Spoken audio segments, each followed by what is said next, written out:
안녕하세요. 10월 4일 금요일 아침 말씀 시간에 나온 성도 여러분 환영합니다. 오늘 말씀은 열왕기하 18장 1절부터 16절입니다. 그중 1절부터 8절까지 제가 봉독하겠습니다. 이스라엘의 왕 엘라의 아들 호세아 제3년에 유다 왕 아하스의 아들 히스기야가 왕이 되니 그가 왕이 될 때에 나이가 25세라. 예루살렘에서 29년간 다스리니라. 그의 어머니의 이름은 아비오 스가랴의 딸이더라.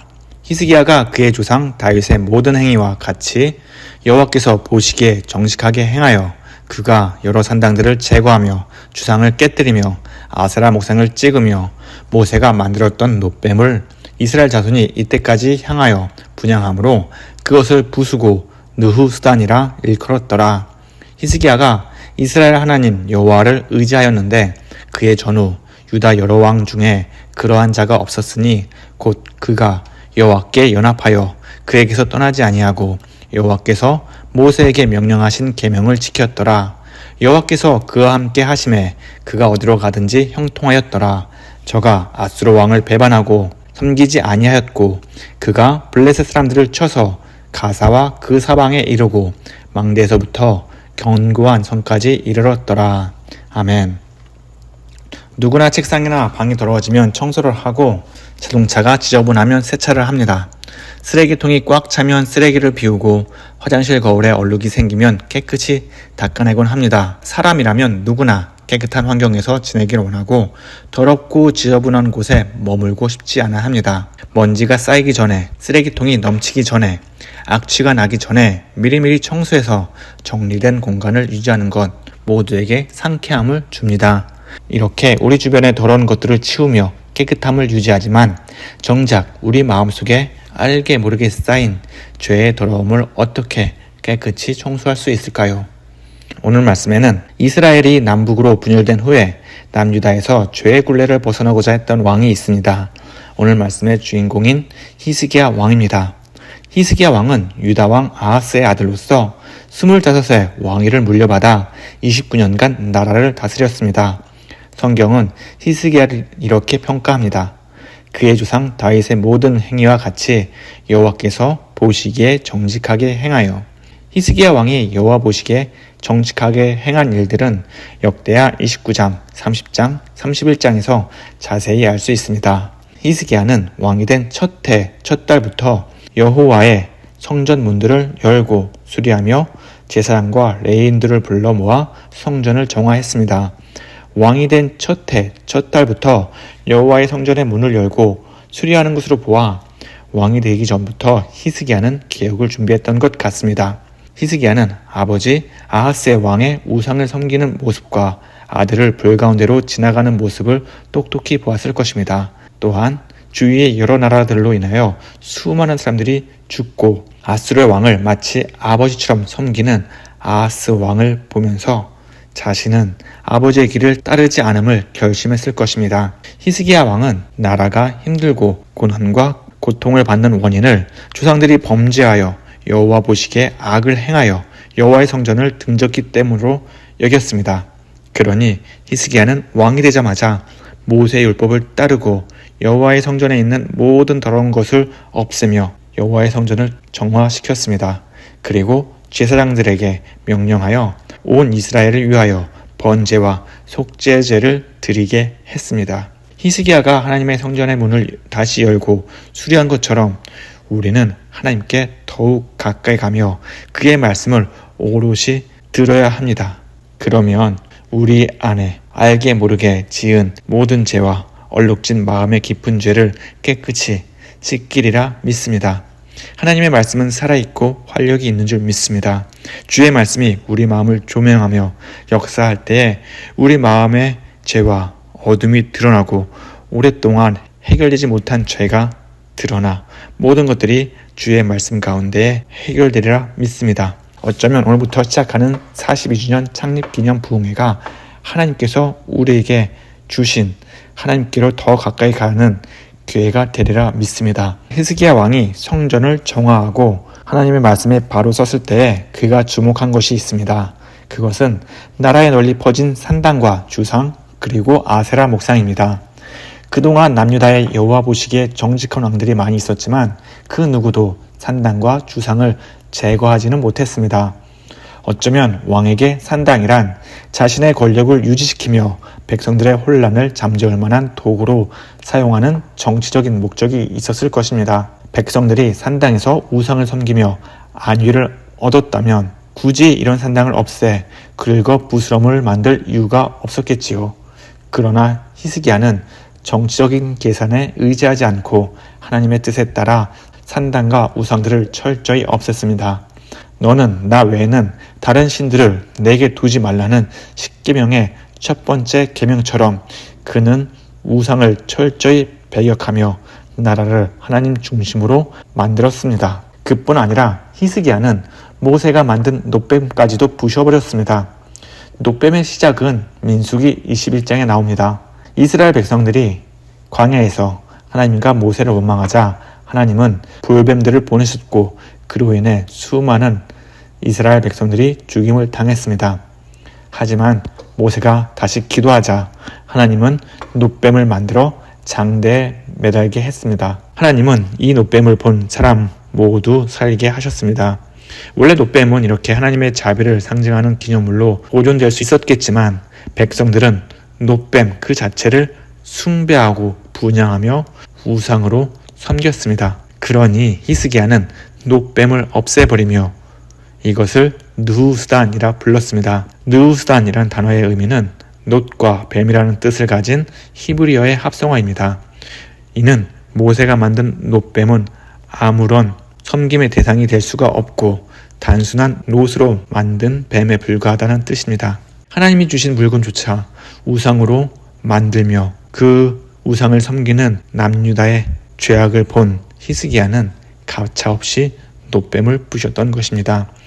이렇듯 히스기야는 하나님 보시기에 가증한 것을 철저히 부수고 파괴하며 남유다를 하나님 중심으로 만들었습니다. 6절을 보면 성경은 히스기야를 이렇게 설명합니다.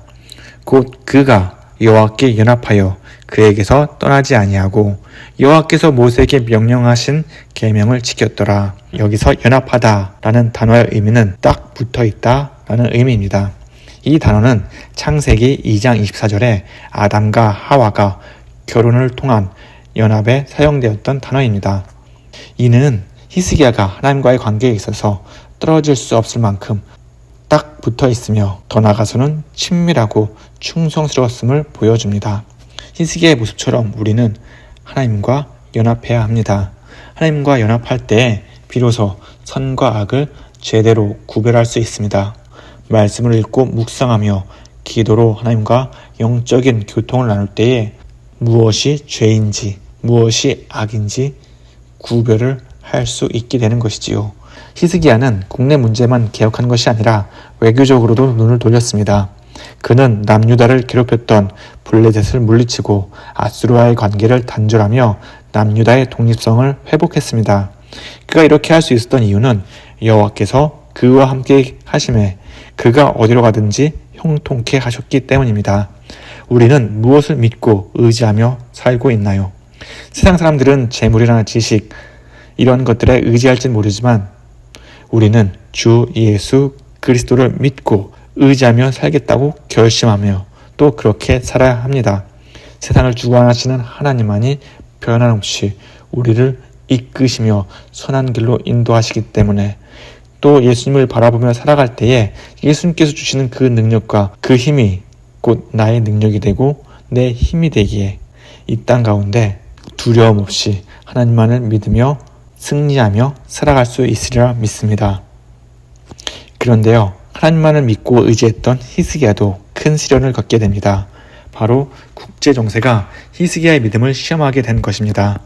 히스기야 왕 제6년에 북이스라엘의 수도 사마리아가 아수르에 의해 멸망당하고 제14년에 아수르가 남유다를 침공합니다. 아수르 왕 사네립은 대부분의 남유다 성읍들을 점령하고 남은 몇 성읍으로 히스기야를 몰아넣었습니다.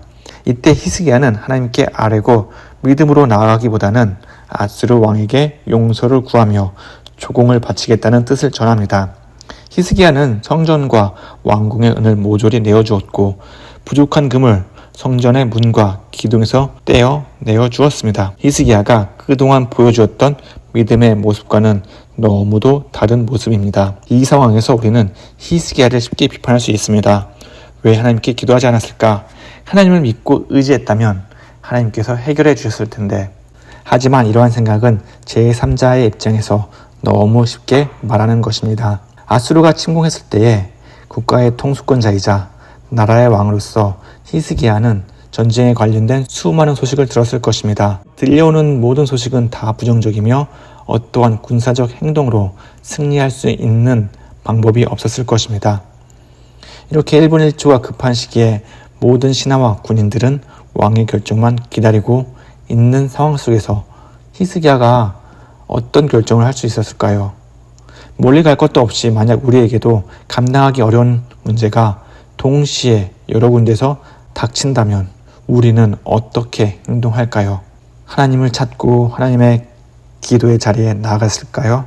아니면 당황해하고 초조해하며 문제를 어떻게 해서든 해결해 보려고 여러모로 사방팔방 뛰어다니며 해결하려 할까요? 이러한 히스기야의 모습을 보면서 지금 나의 믿음이 굳세다고 자만하지 않고 언제든 시련이 찾아올 수 있다는 사실을 기억해야 합니다. 그리고 겸손하게 주님을 의지하면서 날마다 주시는 하나님의 능력을 의지하며 살아야 할 것입니다. 이제 말씀을 맺겠습니다.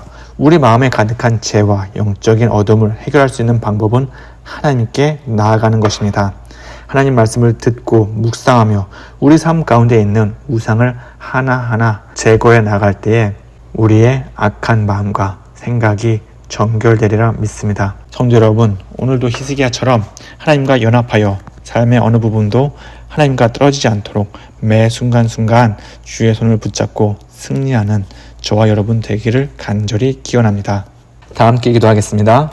사랑과 은혜가 많으신 하나님 아버지, 주의 말씀에 의지하며 하루하루 살아가게 해주심을 감사합니다. 우리의 힘과 능력, 하나님 말씀에 있음을 고백합니다. 힘들고 어려울 때마다 더욱 하나님을 찾고 말씀에 의지하며 살아가게 하여 주시옵소서. 하나님, 히스기야 왕이 세상에 만연한 우상을 제거한 것처럼 우리도 우리 삶의 우상을 깨뜨리게 하여 주시옵소서. 세상의 그 어떤 것이 하나님보다 귀하며 말씀보다 소중하겠습니까? 주 예수보다 귀한 것은 없다는 것을 늘 마음에 새기며 말씀을 의지하며 살아가도록 주님 우리를 인도하여 주시옵소서. 하나님, 오늘 저녁부터 부흥회를 시작합니다. 하나님의 말씀이 선포될 때마다 우리의 완악하고 굳은 마음을 깨뜨려 주시옵소서. 주의 말씀을 들을 때마다 주께 더 가까이 갈 수 있도록 우리를 인도하여 주시옵시고, 오늘 부흥회에 참여하는 모든 성도들이 하나님의 말씀을 듣고 하나님의 은혜와 사랑, 기쁨이 가득 넘치는 귀한 시간 되게 하여 주시옵소서. 하나님, 오늘도 우리의 삶 주님께 맡깁니다. 주님의 뜻하시는 대로, 인도하시는 대로 우리가 순종하며 오늘 하루 기쁨으로 보낼 수 있도록 주님 인도하여 주시옵소서. 이 모든 말씀 살아계신 예수님의 이름으로 기도합니다. 아멘. 성도 여러분, 오늘 저녁 부흥회가 7시 15분부터 시작합니다. 많이 참석해 주시고 하나님의 사랑과 은혜가 풍성한 예배 드리시기를 간절히 소망합니다.